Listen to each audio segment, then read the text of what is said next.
것은 사도행전 12장 23절에서 25절까지 신약성경 208페이지에 있습니다. 사도행전 12장 23절에서 25절까지 보도록 하겠습니다. 제가 23절 먼저 읽고 마지막 절은 같이 합독하시겠습니다. 헤롯이 영광을 하나님께 돌리지 아니하므로 주의 사자가 곧 친히 벌레에게 먹혀 죽으니라. 하나님의 말씀은 흥왕하여 더하더라. 같이 읽죠. 바나바와 사울이 보조하는 일을 마치고 마가라 하는 요한을 데리고 예루살렘에서 돌아오니라. 아멘. 우리가 지난 시간에 헤롯의 죽음에 대해서 말씀을 드렸습니다.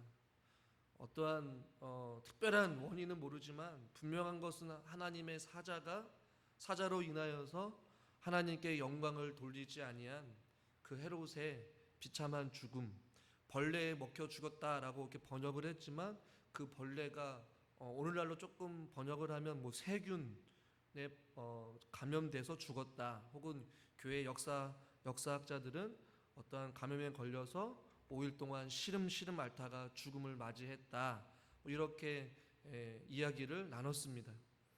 또 오늘 우리가 읽은 이 본문에서 24절에 오늘 제목과 같이 하나님의 말씀은 흥왕하여 더하더라 라고 말씀하고 있어요. 흥왕하다라는 단어는 번창하고 왕성하다, 무엇이요? 하나님의 말씀이 번창하고 왕성하다라는 말씀을 24절에 헤롯 죽음 바로 이후에 24절에서 말씀하고 있어요. 여러분 성경책 가지고 있는 거에 보면 동그라미가 아마 있을 거예요. 그 이유는 아마 성경에서 임의적으로 문장을 좀 구분하기 위해서 여러분 성경의 곳곳에 보면 장별로 혹은 구분별로 동그라미를 쳐서 어떠한 주제나 사건과 어떠한 문장에 대한 구분을 가지고 이야기를 하는데, 23절과 24절은 마치 헤롯은 죽음으로 끝나고 24절에 하나님의 말씀은 번창하고 왕성하다라는 것이 전혀 상관없이 다른 어떠한 문장으로 되어 있는 것 같지만 저는 그렇게 생각하지는 않습니다. 24절의 말씀은 23절의 말씀과 같이 읽으면 더 은혜가 돼요.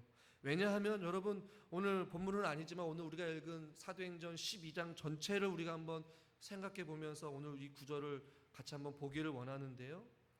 사도행전 12장 1절부터 보시면 헤롯 왕이 손을 들어 교회에 몇 사람을 해하려고 하다가 누구를 죽입니까? 야고보를 죽여요. 그리고 베드로를 어떻게 했습니까? 처음에 베드로를 잡았어요. 그리고 명절이 끝난 무렵에 베드로를 죽이려고 했었어요.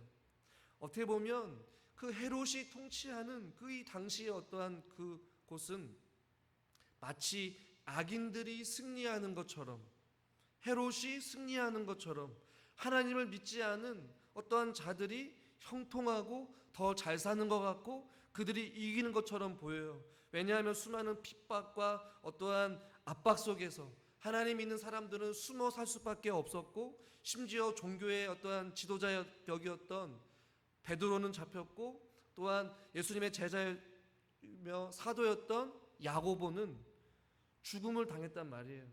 그러니까 기독교가 철저히 압박을 당하고 패배하는 것처럼 느껴지는 그것이 사도행전 12장의 시작이었단 말이에요. 그런데 오늘 본문을 쭉 살펴보면 여러분 결과가 어떻습니까? 악인이 형통하는 것 같고 믿음의 사람들은 패배한 것처럼 숨어 지내고 압제당하고 고통 속에 그들의 인생을 마감하는 것으로 오늘 말씀은 결코 끝나지 않아요. 최후의 결과를 우리가 잘 살펴보면 비록 야고보는 죽었지만 나중에 또 적용해 보겠지만 영광스러운 죽음에 이르게 되었고, 베드로는 풀려나다 또 다른 인생을 살아가면서 그리스도의 복음을 전하는 삶을 살았고, 헤롯 승리하는 것처럼 형통하는 것처럼 자기의 권세와 권력을 다 유지하면서 자기 마음대로 살 수 있었던 것처럼 보였던 헤롯의 인생은 이 당시에 도저히 이해할 수 없는 벌레에 먹여 죽음을 당하게 되는 그러한 처참한 죽음의 인생을 마감하게 됨을 우리는 보게 돼요. 그러니까 12장 전체를 보면 처음에는 헤롯이 이기는 것처럼 악인의 형통함과 또한 사단의 권세와 세력이 이기는 것처럼 보였지만 결국에는 헤롯은 비참한 죽음을 당하지만 24절에 한번 우리가 말씀을 다시 한번 읽어볼까요? 하나님의 말씀은 흥왕하여 더하더라. 할렐루야. 한번 따라합시다. 하나님의 승리로 끝났습니다. 하나님의 말씀으로 승리한 거예요. 하나님의 승리, 믿는 자들의 승리, 말씀의 승리로 끝났음을 우리는 성경을 통해서 보게 된다라는 것이. 저와 여러분들이 오늘 이 구절을 통해서 기억해야 될 것은 악인의 형통함을 부러워하지 말라라는 것이에요. 헤롯이 이기는 것처럼 보였고 헤롯이 형통하는 것처럼 보였지만 결국에는 죽음을 맞이하게 되었어요. 성경에도 보면 잠언에서 24장 1절에 보니까 이런 말씀이 있습니다. 같이 한번 읽어보겠습니다. 너는 부러워하지 말며 그와 함께 있으려고 하지도 말지어다. 아멘. 그러니까 악인의 형통함을 부러워하지 말고 그들과 함께 있으려고 하지도 말지어다. 또 잠언 23장 10절에도 이렇게 말씀합니다. 내 마음으로 죄인의 형통을 부러워하지 말고 항상 여호와를 경외하라. 이 종교적인 압박과 핍박 속에서 물론 많은 사람들이 종교의 어떤 순결을 지키고 믿음을 지키기 위해서 그들이 숨어서 모여서 기도했던 사람들도 있었겠지만 혹은 어떠한 악인들 하나님 없이도 너무나도 잘 사는 굶주리지 아니하고 무역 활동을 할 수 있고 또한 먹을 것을 구할 수 있는 그러한 삶을 위해 악인의 어떤 형통함을 부러워하면서 하나님을 좀 부인해도 어때? 로마의 그 신의 로마의 황제에게 절을 하면 어때? 그들도 아무렇지 않게 잘 살고 있는데 그러면서 어떠한 악인의 형통함을 부러워하면서 그들의 삶을 쫓으려 하는 사람들도 아마 있었을 거예요. 야고보도 죽고 베드로도 잡혔고 어떤 종교적인 탄압 속에서 먹고 살기 힘든 그런 어떤 종교적인 압박 속에서 할 수 있는 것은 그들의 신앙을 조금 뒤로 하고 세상과 타협하고 악인의 어떤 그런 삶 속에서 같이 그들과 함께 살아가는 것. 그와 함께 살아가는 것이 아마 그들의 형통함이라는 것이. 그런데 성경에서는 그들의 형통함, 그들이 잘 되는 것, 그것을 부러워하지 말라라고 말씀하고 있어요. 오히려 여호와를 경외하라. 찬송가 150장의 가사의 후렴 구절을 보면 잘 아시는 말씀이잖아요. 최후 승리를 얻기까지 주의 십자가 살아나리 빛난 멸류관 받기까지 험한 십자가 붙들겠네. 우리 한번 찬양해 볼까요? 최후 승리를 얻기까지 주의 십자가 사랑하리 빛난 멸류관 받기까지 험한 십자가 붙들겠네. 우리 한 번 더 고백합시다. 최후 승리를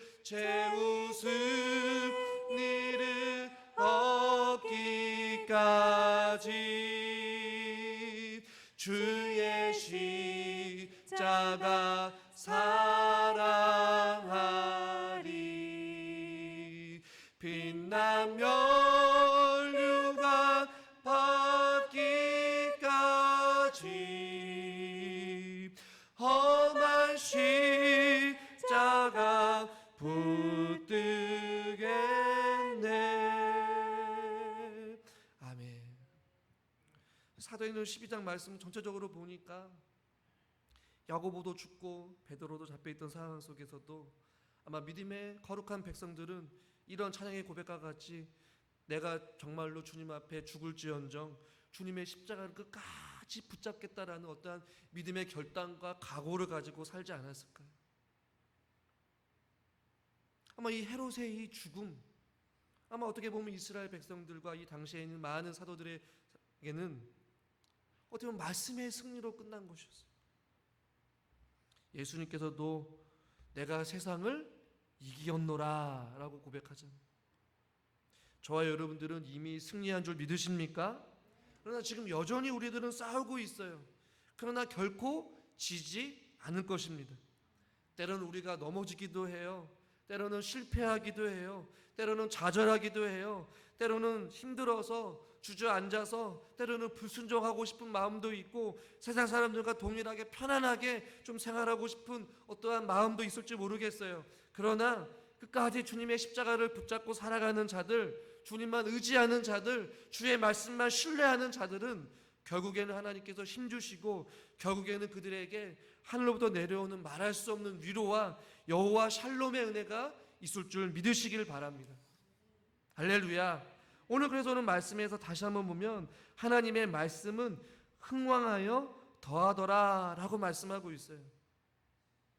어떠한 상황과 여건에 상관없이 하나님의 말씀은 흥왕하였다라는 것이, 야고보의 순교 속에서도 베드로가 예루살렘을 떠났음에도 불구하고 예수님을 따르는 사람들의 모임은 계속해서 성장했고 말씀으로 점점 풍요로워졌다라고 성경 우리에게 증언하고 있는 것입니다. 예수님의 그 증인은 하나님의 말씀을 선포하는 것을 그 무엇도 그 누구도 그 최고의 권력자였던 헤롯도 그것을 막을 수 없었다라는 것이, 헤롯의 끊임없는 종교적인 압박과 핍박이 있었지만 그럼에도 불구하고 하나님의 말씀이 좁혀지거나 복음의 어떤 길이 막혔거나 혹은 부활의 그 증인들이 죽음을 당한다 할지라도 하나님의 말씀은 계속해서 곳곳에 퍼져나가였고 하나님의 말씀이 심겨지게 되었음을 오늘 성경을 통해서 우리는 보게 되는 것이에요.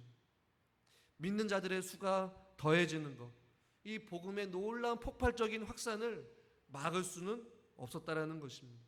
이것이 하나님의 말씀의 능력이요 권능인 줄 여러분 믿으시길 바랍니다.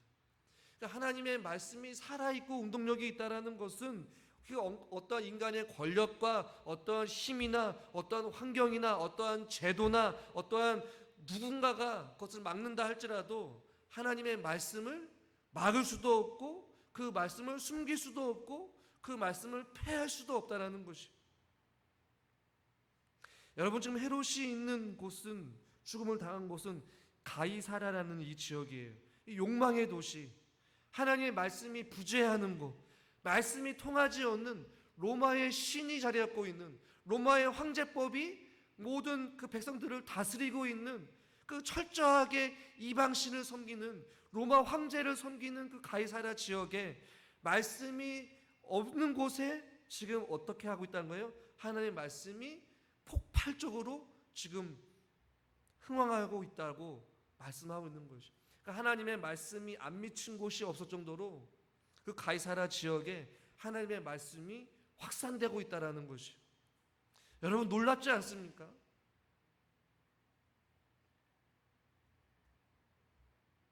여러분, 저와 여러분이 살고 있는 이 시대에도 마치 가이사라와 같은 지역에서 살고 있는 것이, 하나님의 말씀은 지금도 여전히 살아 숨쉬면서 저와 여러분의 삶 가운데서 역사하고 계십니다. 할렐루야. 근데 어떻게 흥왕하느냐, 이것이 중요해요. 여러분 혹시 24절의 말씀을 단순히 하나님의 말씀이 흥왕하여 더하더라 라고 했을 때 이 말씀이 정말로 은혜의 말씀으로 퍼지는 것도 있었지만 저는 이 말씀에 흥왕하는 것이 양면성을 가지고 있다라고 봐요. 어떠한 것이냐, 하나님의 말씀이 흥왕하여서 하나님의 말씀이 곳곳에 선포되었을 때에 하나님 있는 거룩한 백성들에게는 은혜요, 생명이요, 권능이요, 소망이요, 치료요, 어떠한 우리의 삶에 소망을 주는 하나님의 생명의 떡이란 말이에요. 그러나 하나님을 믿지 않는 자들에게, 그들에게도 하나님의 말씀이 흥왕하여 더해지는데 어떻게 흥왕하느냐, 한번 따라해 볼까요? 하나님의 심판으로. 그러니까 여러분 이해가 되시는 거예요?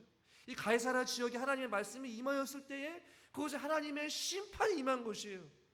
로마의 신을 섬기고 하나님이 없다라고 부정하는 그 자들 가운데 헤롯의 그 죽음을 본보기를 통하여서, 의문의 그 죽음을 통해 그들이 하나님 되심을 보여주는 것이었고, 하나님의 말씀이 흥황하여져서 정말로 하나님은 살아계시구나. 아무리 힘이 있고 권력이 있는 그 헤롯이다 할지라도 하나님의 영광을 가로챈 그 사람의 인생은 그냥 벌레에게 죽임을 당하는 그런 비참한 쓸모없는 인생을 살아갈 수밖에 없구나라는 것을 말씀을 통해 깨닫게 해주시는 거예요. 그것이 은혜입니까? 물론 은혜입니다. 그러나 더 나아가서 하나님의 심판의 말씀이 가이사랴 지역에 선포된 것이에요. 그것을 지금 사도행전에서는 하나님의 말씀이 흥왕하여 더하더라 라고 말씀한 거예요. 하나님의 말씀이 은혜만 있겠습니까? 생명만 선포하겠습니까? 아니에요. 하나님을 믿지 않는 자들에게는 심판이 있고 저주가 있고 지옥불에 떨어지게 되는 영원한 멸망과 죄에 대한 사망을 이야기하는 것도 하나님의 말씀이라는 것이에요. 그래서 24절의 말씀은 이 가이사랴 지역에 또한 수많은 믿음의 사람들에게 헤롯의 죽음을 통하여서 하나님은 살아계시구나, 그토록 제도적으로나 어떠한 정치적으로나 어떠한 생활적인 면에서나 모든 것을 압박하면서 하나님 있는 사람들을 괴롭혔던 그 헤롯의 비참한 죽음을 통하여서 끝까지 믿음으로 살아왔던 하나님의 거룩한 백성들에게는 하나님의 말씀밖에 없구나라는 어떠한 하나님의 말씀의 위로가 됐을 것이고, 하나님을 모르는 자들에게는 하나님이 두려운 존재로 심판하시는 무서운 하나님으로 그들에게 흥황하여져서 하나님의 하나님 되심을 지금 알고 깨닫게 해주시는 것이에요. 저와 여러분들은 어떤 인생을 살기를 원하십니까? 헤롯과 같은 어떤 자기밖에 모르고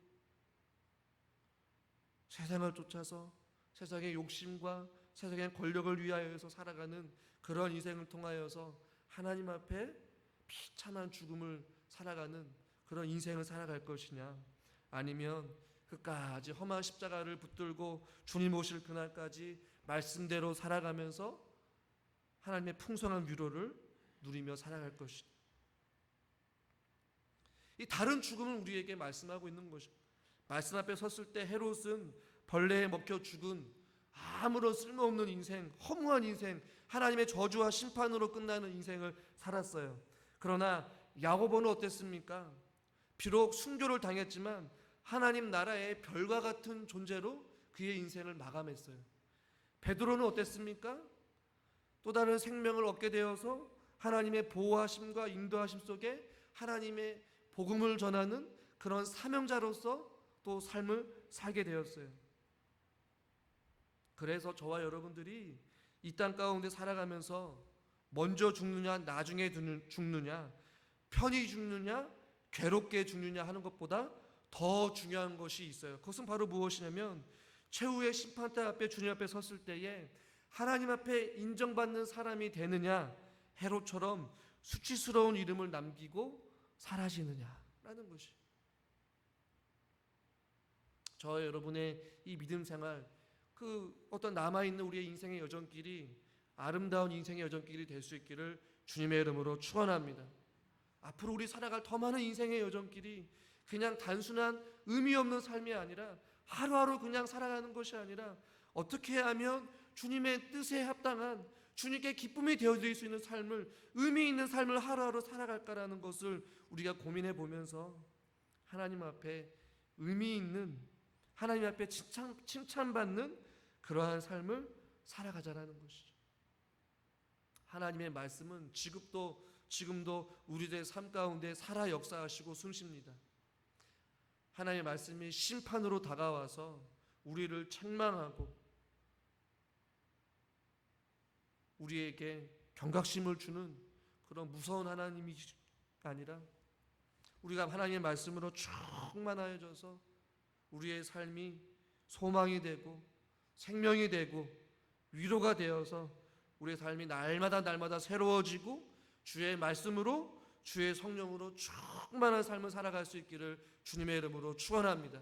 그래서 가는 곳곳마다 저와 여러분들의 삶을 통하여서 하나님의 그 말씀의 생명의 강이 흘러넘쳐서 많은 이들에게 주님이 우리의 유일한 구원자 되심을, 주가 주 되심을 우리가 찬양으로 고백했죠. 주가 주 되심을 우리가 선포하리라. 우리의 삶을 통하여서 그러기 위해서 저와 여러분들에게 하나님의 말씀이 흥황하여 더해지는 충만한 하나님의 은혜가 흘러 넘칠 수 있기를 주님의 이름으로 축원합니다. 하나님 아버지, 헤롯의 비참한 죽음, 야고보의 죽음, 또 베드로가 감옥에서 풀려나는 삶, 각자가 다른 인생을 살았습니다. 그 가운데 하나님의 말씀이 흥황하여서 누군가에게는 하나님의 심판의 말씀을 통하여서 비참한 죽음의 인생을 살게 되었고, 누군가는 영광스러운 죽음으로, 누군가는 하나님 앞에 부르심을 받아 더 큰 사명을 가지고 부활의 산 증인으로서 그리스도의 복음을 들고 나아가 주신 사명대로 살아갔던 또한 베드로의 삶을 또한 바라보게 됩니다.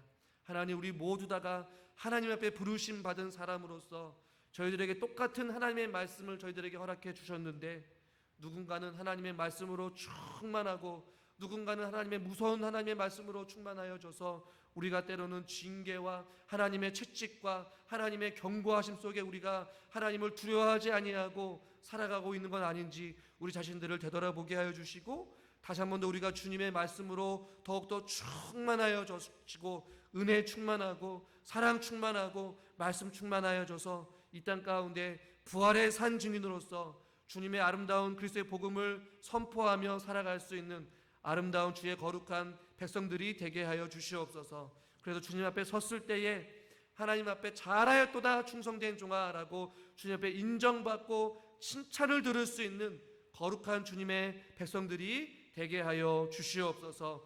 우리의 삶을 통해 하나님이 하나님 되심을 우리가 선포케 하여 주시옵소서. 예수 그리스도의 이름으로 감사하며 기도드리옵나이다. 아멘.